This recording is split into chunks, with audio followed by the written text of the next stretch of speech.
හරි. නංගිලා මල්ලා හැමෝටම කතා කරන්න යන්නේ 2018 O level ගාන. 2018 අවුරුද්දේ අහලා තියෙන O level ගාන කතා කරන්න යන්නේ. හරි O level වර්ග පූර්ණ ගාන. ඍජුකෝණාශ්‍රයක බද්ධපාත දෙකෙහි දිගෙහි එකතුව සෙන්ටිමීටර් 16යිද විකර්ණයේ දිග සෙන්ටිමීටර් 14. ඍජුකෝණාශ්‍රයක් කියන්නේ ඉස්සෙල්ලම අපි අඳගමු නංගිමල්ලා සුදු ඍජුකෝණාශ්‍රයක්. ඍජුකෝණාශ්‍රයක බද්ධපාද දෙකෙහි එකතුව සුපිරිගාන සෙන්ටිමීටර් 16යිද විකර්ණය. දන්නව ඍජුකෝණාශ්‍රයක විකර්ණය කියන්නේ ඕකටනේ. ඍජුකෝණාශ්‍රයක අපි දන්න තියරම් තමයි මෙයයි මේ සම්පූර්ණ කෝණයයි මේ සම්පූර්ණ කෝණය අංශක 90ක් වෙනවනේ. ඒ වගේම මේ පාදයයි එකිනෙකට සම වෙනවනේ. ඒ වගේම මේ පාදයයි කියන්නේ ඒකට කියන්නේ පළල එකිනෙකට සමාන වෙනවනේ. ගණිත භාෂාවෙන් කිව්වොත් ඍජුකෝණාශ්‍රයක සම්මුඛ පාද සමානයි සමාන්තරයි කියන්නේ. හරි ඔය දත්ත පොඩ්ඩක් තව ගත්ත අපි ගන්නට. ඍජුකෝණාශ්‍රයක බද්ධපාද දෙකක දිගෙහි එකතුව සෙන්ටිමීටර් 16යිලු. විකර්ණයක දිග සෙන්ටිමීටර් 14යිලු. එහෙනම් විකර්ණය කියන්නේ මෙයා සෙන්ටිමීටර් කීයක් වෙනවද? 14යි. ඉතුරු බද්ධපාද දෙකෙහි එකතුව කියලා කියන්නේ මෙයාගේ සහ මෙයාගේ එකතුව තමයි ගාන කීයයි කියලා කියන්නේ 16යි කියලා. සෙන්ටිමීටර් x ලෙස ගත්තිට ගාන කියනවා පළල සෙන්ටිමීටර් x ලෙස ගන්නලු. එහෙනම් මෙයා සෙන්ටිමීටර් x නම් මෙයාත් සෙන්ටිමීටර් මොකක් වෙනවද? x ම වෙනවා. හරි. ඊට පස්සේ කියනවා x ලෙස ගත්තිට එය x වර්ග ඍණ 16ix ධන 30 x වර්ග x වර්ග ඍණ 16ix x වර්ග ඍණ 16ix ධන 30 සමානයි බිඳුව තෘප්ත කරන බව පෙන්වන්න කියන්නේ. හරි. නංගි මල්ලෝ ඒ ගානක අපි පොඩ්ඩක් හොඳට හිතමු. ගානේ මේ වර්ගජ සම්බන්ධතාව තෘප්ත කරන්න නංගි මල්ලි ඍජුකෝණාශ්‍රයක වර්ගඵලය ගැන කියලාත් නෑනේ. ඒකට සමහර ගණන් එනවා ඍජුකෝණාශ්‍රයක වර්ගඵලය. සමහර ගණන් අහනවා ඍජුකෝණාශ්‍රයේ පරිමිතිය ඇසුරින්. දැන් මේ ගාන හදද්දී ඔය කට්ටිය හිතන්න ඕනේ විභාගෙදී පැටලෙන මේ අවුරුද්දේ නංගිලා මල්ලාට පැටලෙන ස්වභාවයක් තියෙන්නේ නැත්තේ ඔය ඍජුකෝණාශ්‍රයේ අඩංගු බද්ධපාද දෙකෙහි එකතුව කියන තැන. එතකොට ඔය කට්ටිය කල්පනා කරන්න ඕනි මෙයා විකර්ණය නම් ඍජුකෝණය අඩංගු බද්ධපාද ඍජුකෝණය කියලා කියන්නේ මෙයානේ. එහෙනම් ඍජුකෝණය අඩංගු බද්ධපාද දෙකෙහි එකතුව කියලා කියන්නේ මෙයාගේ එකතුව තමයි ඔය සෙන්ටිමීටර 16යි කියලා තියෙන්නේ. මම මොහොතකට මේ දිග කියන එක නා y කියලා ගන්නම්. එතකොට දිග කියන එක නා y කියලා ගත්තොත් ගානේ කියනවා නේද? ඍජුකෝණය අඩංගු බද්ධපාද දෙකෙහි එකතුව 16යි කියලා. එහෙනම් අපිට කියන්න පුළුවන් ඍජුකෝණය අඩංගු වෙලා තියෙන්නේ මෙතන. ඒ අඩංගු බද්ධපාදය කියන්නේ මෙයයි. එහෙනම් x එකතු කිරීම y සමාන වෙනවා කාටද? 16ට. කතාව තේරෙන්නේ නැදිනේ. ඍජුකෝණාශ්‍රය අඩංගු බද්ධපාද. ඍජුකෝණය අඩංගු එක් පාදයක් තමයි මෙයා. අනෙක් පාදය තමයි මෙයා. ඍජුකෝණය අඩංගු බද්ධපාද දෙකෙහි එකතුව කියලා කියන්නේ x එකතු කිරීම y සමාන වෙනවා කාටද? 16ට. නංගි මල්ලි මේ y කියලා කියන්නේ අපි ගත්ත අකුරක්නේ. අපි ගත්ත අකුර ඔහොම තියන්න බෑ. අපි එයාව උක්ත කරමු. y කියන එක්කෙනාව උක්ත කරද්දී x කියන එක්කෙනා යන්නේ මොනවා වෙලාද සමාන කිරීමෙන් එහා පැත්තට? ඍණ x වෙලා. x කියන එක්කෙනා යන්නේ මොනවා වෙලාද? ඍණ x වෙලා. එහෙනම් y සමානයි 16 අඩු කිරීම x. y කියන්නේ කවුද? එම නිසා දිග සමානයි 16 ඍණ x කියලා ගන්න පුළුවන්. දිග කියන එක ගන්න පුළුවන් කොහමද? 16 ඍණ x කියලා. හරි. 16 ඍණ x කියලා ගන්න පුළුවනේ. එතකොට නංගි මල්ලි දැන් කරන්න තියෙන අපි මේව තෘප්ත කරන්න එපැයි. අපි ගණන් ගොඩක් ඇදුවා. හරි. මේව තෘප්ත කරද්දී කරන්න තියෙන එක තමයි ඍජුකෝණාශ්‍රයේ වර්ගඵලය ගැන කියලාත් නැහැ. පරිමිතියෙන් ගත්තොත් පරිමිතිය ගැන කියලාත් නැහැ. එතකොට ඔය කට්ටිය කල්පනා කරන්න ඕනි ඍජුකෝණික ත්‍රිකෝණයක් හා සම්බන්ධ ප්‍රමේය මොකද්ද? පයිතගරස්. මොකද්ද ප්‍රමේය? පයිතගරස් ප්‍රමේයෙන් කියන්නේ මොකද්ද? කර්ණයේ වර්ගය. කර්ණය කියලා කියන්නේ මේ අංශක 90 තියෙනවනේ. අංශක 90ට ඉස්සරහින් ඉන්න පාදයට කියනවා කර්ණය කියලා.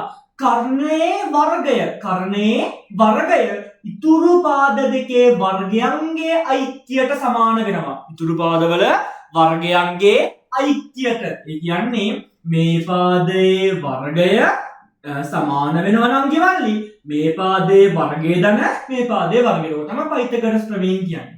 හරි. එතකොට කොහොමද අපි ඒක හිතුවේ? මේ ඍජුකෝණාශ්‍රය ආශ්‍රයෙන් ගාන හදාගෙන යද්දී මේ ඍජුකෝණාශ්‍රය වර්ගඵලය ගැන කියලාක් නෑ මෙයාව තෘප්ත කරන්න. මේ ඍජුකෝණාශ්‍රය පරිමිතිය ගැන කියලාක් නෑ මෙයාව තෘප්ත කරන්න. එහෙනම් ඔය කට්ටිය හිතන්න ඕනේ ක්‍රමය මොකද්ද? මේ ඍජුකෝණාශ්‍රය ගලවලා හිතුවොත් මෙතන ඉඳන් මෙතනට කියලා කියන්නේ මේ දිගයි එයා x කියලා හිතන්න පුළුවනි. මෙතන ඉඳන් මෙතනට කියලා කියන්නේ y කියලා හිතන්න පුළුවනි. මෙතන ඉඳන් මෙතනට කියලා කියන්නේ 14යි කියලා හිතන්න පුළුවනි. එහෙනම් මේ ගාන ගොඩ දාන්න භාවිත වන ක්‍රමය මොකද්ද? පයිතගොරස් ප්‍රමේය නම් ගෙවන්නේ. පයිතගොරස් ප්‍රමේයෙන් ගාන හදන්න නම් පයිතගොරස් ප්‍රමේයෙන් කියන්නේ මොකද්ද? ඍජුකෝණයට ඉස්සරහින් ඉන්න පාදයකට කියනවා කර්ණය කියලා. කර්ණයේ වර්ගය කියන්නේ 14 වර්ගය සමාන වෙනවා ඉතුරු පාදවල වර්ගයන්ගේ අයිතියට. ඉතුරු පාදය කියලා කියන්නේ මෙයාව සමාන වෙනවා මෙයාගේ වර්ගයේ ධන, ඒ කියන්නේ y ගේ වර්ගයේ ධන x ගේ දෙවෙනි බලයට. මේකට මොකද්ද කියන්නේ? පයිතගොරස් ප්‍රමේය කියලා. එතකොට 14 වර්ගය අපිට සුළු කරන්න පුළුවනි. 14 වර්ගය සුළු කරන්න පුළුවනි. 14 ගුණ කිරීම 14නේ. 4 වරක් 4 16යි. 4 වරක් 1 4යි 1යි 5යි. 1 වරක් 4 4යි. 196ක් එනවා. 14 දෙවෙනි බලය කියලා කියන්නේ 196.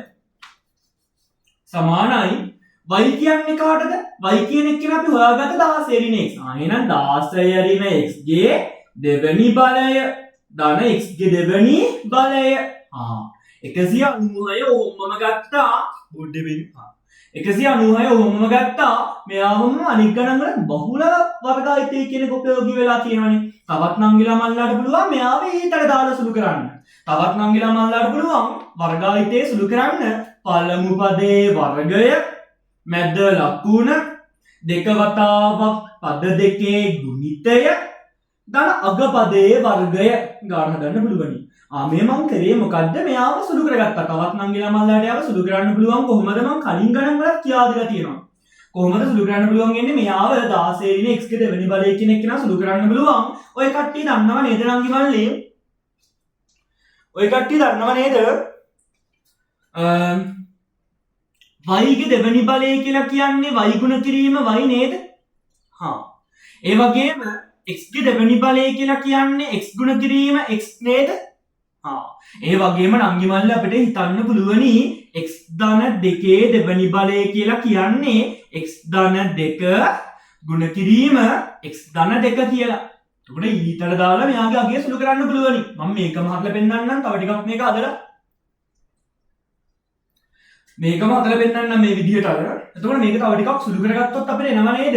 196 16 දෙවෙනි බලය කියලා කියන්නේ 16 වරක් 16 16 වරක් 16 6 වරක් 6 36යි 3ක් ඉතිරි 6 වරක් 1 6යි 6යි 3යි 9යි 1 වරක් 6 6යි 1 වරක් 1 1යි බලන්න නැවත වතාවක් හරි 9යි 6යි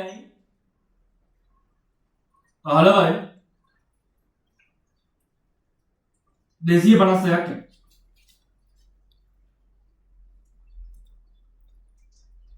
ඔව් 256ක් 16 දෙවෙනි බලය කියන උත්තරේ ගිහලා 256 අඩු කිරීම දෙවරක් 16 32යි x ධන x ගේ දෙවෙනි බලය.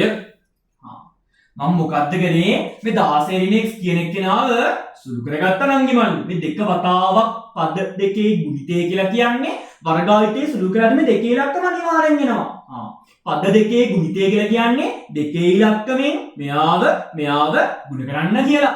දෙක වතාවක් පද දෙකේ ගුණිතය දන් අග පදයේ වර්ගය 16 වර්ගය ගත්තා. අග පදයේ වර්ගය කියන්නේ මේ x ගේ දෙවෙනි බලයක් ඉන්නවා උමුදේ. මොකද්ද මම මේ කරේ? පළමු පදයේ වර්ගය මැද ලකුණ දෙක වතාවක් පද දෙකේ ගුණිතය ධන අග පදයේ වර්ගය මේ x ගේ දෙවෙනි බලය හැමම ඉන්නවා. හරි. එතකොට දැන් මෙයාම පැත්තකින් සුළු කරත් ඔය කට්ටියට සූත්‍රය අමාරු නම් ගිලා මල්ලිලාට පොඩ්ඩක් කතා කරොත් මේ පැත්තෙන් හොඳට බලා ගන්න අපිට ගන්න පුළුවනි මෙයා මේ ටික මේ විදිහටම ගන්න පුළුවනි ඊතල දාලා පැත්තකින් ටක් ගාලා ගන්න ඔය කට්ටිය. අර හොඳට බලා ගන්න 16 ඍණ x ගේ දෙවෙනි බලය කියන එක කෙනා සුළු කරන්න පුළුවන් සූත්‍රයේ අමාරු මතක තියාගන්න බැරි නම් ගිලා මල්ලිලාට. එතකොට අපි දන්නවා දැන් x y ගේ දෙවෙනි බලය කියන්නේ y ගුණ කිරීම y වගේ x ගේ දෙවෙනි බලය කියන්නේ x ගුණ කිරීම x වගේ x ධන දෙකේ දෙවෙනි බලය කියන්නේ x ධන දෙක ගුණ කිරීම x ධන දෙක. එහෙනම් 16 ඍණ x ගේ දෙවෙනි බලය කියලා කියන්නේ 16 ඍණ x ගුණ කිරීම 16 ඍණ x නම් ගිමල්ලි අවුලක් නෑ නේද? එතකොට දැන් ඊතර ක්‍රමය 16 ගුණ කරා 16න් 16 දෙවෙනි බලය 16 ගුණ කරා ඍණ x ගෙන් ඍණ 16යි x ඍණ x ගුණ කරා 16න් ඍණ 16යි x ඍණ ගුණ කිරීම ඍණ ධනයි x ගේ දෙවෙනි බලය. දැන් එනවා බලන්න අතන ආපු උත්තරේම 16 දෙවෙනි බලය ඍණ 32යි x ධන x ගේ දෙවෙනි බලය. මේ බලන්න මේකම අපිට මෙතන සූත්‍රයෙන් තව ලස්සනට 16 වර්ගය ඍණ දෙක වතාවක් පද දෙකේ ගුණිත අගපදයේ වර්ගය කියන එකත් ඒකම ආවේ 16 දෙවෙනි බල අපි සුදු කරා දෙවරක් 16 32යි x ධන x ගේ දෙවෙනි බලය. මෙතනත් ආවේ ඒකම තමයි 16 දෙවෙනි බලය 16 දෙවෙනි බලය ඍණ 32යි x ධන x ගේ දෙවෙනි බලය. එතකොට තවත් නංගීත් මල්ලියට මේක සුළු කරගන්න බැරි නම් අදාළ පැත්තකින් කරන්න තියෙන්නේ 16 ඍණ x ගේ දෙවෙනි බලය කියන්නේ 16 ඍණ x වතාවක් 16 ර්ණ x කියලා ඊතල ක්‍රමයට සුළු කරලා මෙතනට උත්තරේ දාන එකයි. හරි. දැන් එතනින් හරිය අපි ගාන හදාගෙන ගියොත් එන එක තමයි 196 සමානයි 256 අඩු කිරීම 32යි x නම් ගිමල්ලි. x වර්ගයට x වර්ගය එකතු වුණාම 2x ගේ දෙවෙනි බලය. 2x ගේ දෙවෙනි බලය.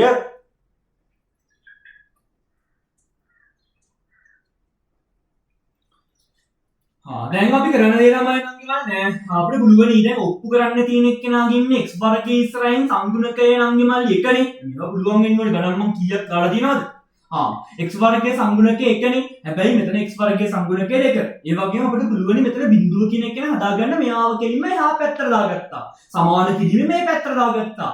එහෙනම් නංගිමල්ලි යම් සංඛ්‍යාවක ලකුණක් නැත්තම් එයා ලකුණ ධන. එහෙනම් මෙයාගේ ලකුණ මොකද්ද? ධන. ධන ලකුණක් සමාන කිරීමෙන් එහා පැත්තට යද්දී ඍණ වෙනවා. හොඳට මතක තියාගන්න. යම් සංඛ්‍යාවක් ඉස්සරහින් යම් අඥාතයක් ඉස්සරහින් ලකුණක් නැත්තම් ලකුණ ධන. මොකද ලකුණ ධන. ධන ලකුණ සමාන කිරීමෙන් එහා පැත්තට ගන්න පුළුවනි ඍණ වෙලා. දැන් මෙයා කෙලින්ම යනවා ඕම් මේ පැත්තට. මෙතන ඉන්නේ කවුද? බිඳුව. සමානයි 256 මෙයා යන්නේ වෙලානේ ඍණ 196 ඍණ 32x ධන 2x ගේ දෙවෙනි බලය. දැන් 256න් 196ක් මොනවා කරන්න ඕනිද? අඩු කරමු. 256න් අඩු කරන්න 196ක්. 6න් 6ක් බිඳුවයි. 5න් 9ක් බෑ 15න් 9ක් 6යි. මෙතන ඉන්නේ 60ක් කියනවා. බිඳුව සමානයි 60 ඍණ 32x ධන 2x ගේ දෙවෙනි බලය. අපි පොඩ්ඩක් ලස්සන මේ සමීකරණය ලියාගත්තොත් අපිට පුළුවනි බිඳුව සමානයි මම මෙයාව පොඩ්ඩක් ඉස්සරහට දාගන්නම් 2x ගේ දෙවෙනි බලය.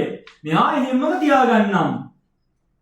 මම කිව්වා නේද මෙයාගේ ලකුණ කියලා කියන්නේ ලකුණක් නෑ නේ යාගේ ඉස්සරහින්. අපි හැමතිස්සෙම යම් සංඛ්‍යාවක හෝ වේවා අඥාතයක හෝ වේවා ලකුණ තිරණය කරන යාගේ ඉස්සරහින්. මෙයාගේ ලකුණ කියලා කියන්නේ ධන. මෙයාගේ ලකුණ කියන්නේ ඍණ. මෙයාගේ ලකුණ කියන්නේ ධන. එහෙනම් මෙයාගේ ලකුණ මොකද්ද? ධන 60. මොනියම ලියලා. දැන් අපිට ඔප්පු කරන්න ඕනේ කියන අංගිමල් ඉන්නේ x වර්ගයේ සංගුණකයේ කවුද කියන්නේ? 1.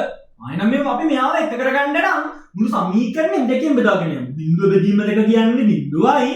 මෙතන එනවා x වර්ග ඍණ 16යි x 32 දෙකෙන් බෙදුනම 16යි නේ. 60 දෙකෙන් බෙදුනම උත්තර එනවා 30. බලන්න අපිට ඔප්පු කරන්න ඕනේ සමීකරණේ ලස්සනට ආපු විදිය. ගොඩක් අමාරු ගානක් නෙමෙයි මේක හිතන එක චුට්ටකට හරි අමාරු දෙයක් තියෙන නම් කිව්වනේ මේ බද්ධපාද කියන එක. ඒ අවුරුද්ද නංගිලා මානට වඩා අමාරු වෙන්නේ නැත්තේ එතන. හැබැයි පොඩ්ඩක් කල්පනා කරොත් ඒත් මහ ලොකු අමාරුවක් නැහැ. ඍජුකෝණය අඩංගු බද්ධ පාද දෙකෙහි එකතුව. එතකොට ඍජුකෝණය කියන්නේ අපි පොඩි කාණ්ඩම් දන්නා මේකටනේ.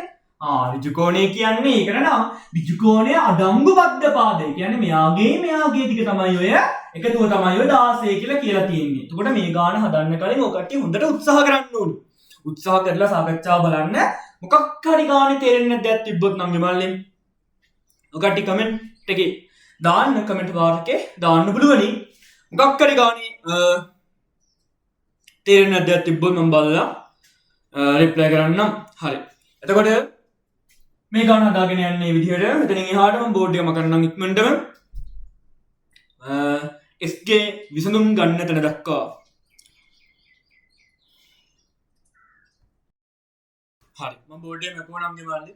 ඊට මම මේකත් පියවර භාවිතයෙන් ගොඩ දාන්නම්. මොකද මම පියවර භාවිතයෙන්ම ගණන් හදන්නේ සූත්‍ර භාවිතයෙන් ගොඩක් නම් ගිලමල්ලා ගණන් හදන හින්දා මම ඊළඟ අවුරුදු හදද්දී අනිවාර්යෙන්ම සූත්‍ර භාවිතයට දීලා සූත්‍ර භාවිතයෙන් ගන්න හදන්නම්. එතකොට මේ කරන වැඩෙන් නම් ගිලමල්ලාට හොඳ ප්‍රයෝජනයක් වෙන්න නම් ඉස්සලම කරන්න පාස් පේපර් ගන්න හොඳට හදන්න උත්සාහ කරන්න. ඊට පස්සේ සාකච්ඡාව බලන්න. එතකොට විභාගයේ ලඟ වෙද්දී මම හිතන්නේ O level exam එක ලඟ වෙද්දී මේක ගොඩාක් නම් ගිලමල්ලා ලොකු ප්‍රයෝජනයක් වෙවි කියලා හිතනවා.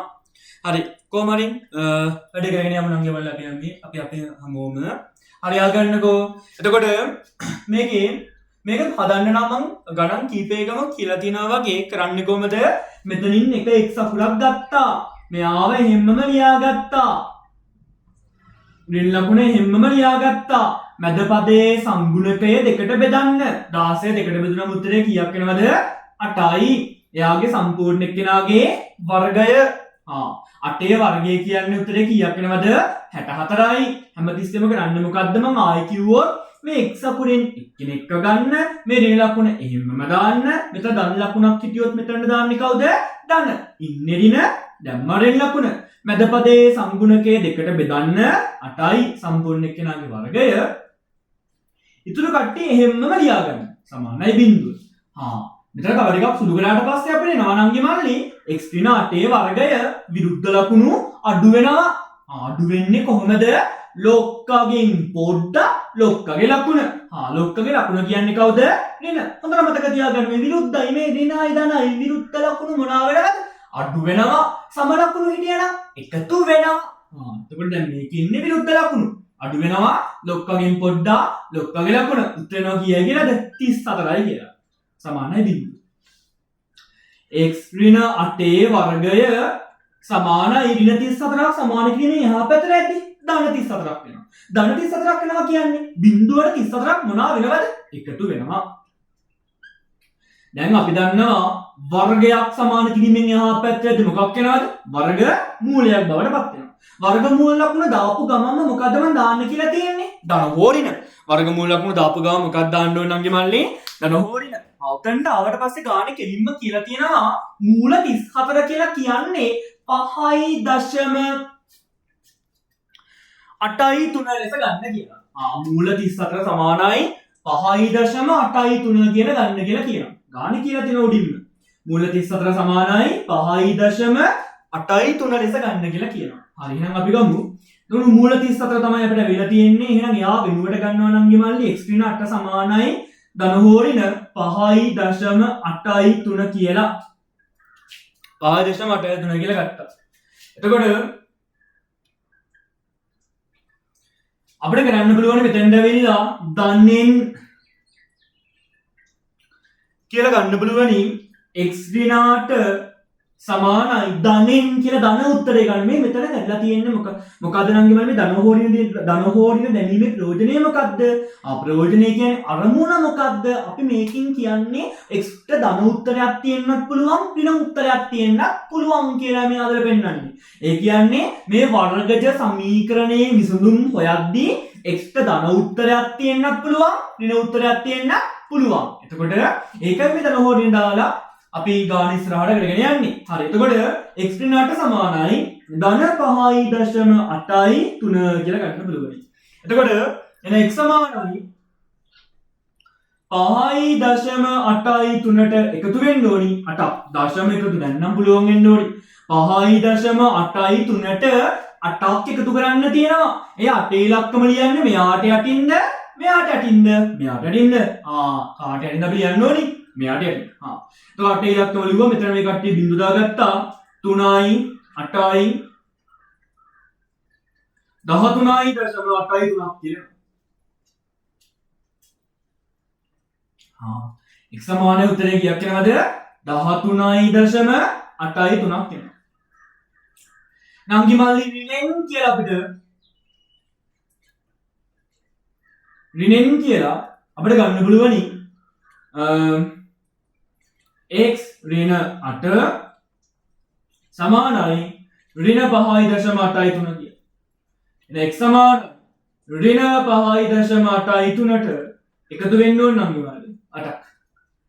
එහෙනම් x සමානයි මේ බලන්න විරුද්ධයිනේ. විරුද්ධ ලකුණු මොනවා වෙනවද කියන්නේ? අඩු වෙනවා. අඩු වෙන්නේ කොහොමයි කියලා දුගන්නලා තියෙන්නේ. ලොක්කගෙන් පොඩ්ඩ අඩු කරන්න ලොක්කගේ ලකුණ දාන්න. ලොක්කගේ ලකුණ දැම්මා එහෙනම්. එතකොට අපි අඩු කරන්න ඕනේ එහෙනම් 8න් අඩු කරන්න ඕනි 5.83ක්. බිංදුවෙන් 3ක් අඩු කරන්න බෑ. 10න් 3ක් ගියාම 7යි. 9න් 8ක් ගියාම 1යි. 7න් 5ක් අඩු වුණාම 2යි. 2.17 කියනවා. x සමානයි 2.17 යම් සංඛ්‍යාවක් ඉස්සරහින් ධන ලකුණ දැම්මත් එකයි නැතත් එකයි හොඳේ. එතකොට මෙයාගේ ලකුණ ධනනේ. එතකොට මෙයා ලොක්කගෙන් පොඩ්ඩ ලොක්කගේ ලකුණ දැම්මට පස්සේ යම් සංඛ්‍යාවක් ඉස්සරහින් ධන ලකුණ දාන්න ඕනේ කතාවක් නැහැ. හැබැයි ඍණාංගයක් ආව නම් ඍණාංගය දැමිය යුතුමයි. එහෙනම් මේකේ ධනාංගයන් දෙකක් එනවා. ධනාංගයන් කීයක් එනවද? දෙකක්. හරි. එතකොට දැන් අපිට කරන්න තියෙන්නේ එහෙනම් x කියන විසඳුමට 2.17ක් ආවා 13.8 ආවා. හරි එහෙනම් මම කරන දේ තමයි x සමානයි 2.17 නම් x කියන්නේ මොකක්ද කියන්නේ? පළල. මම කරන දේ තමයි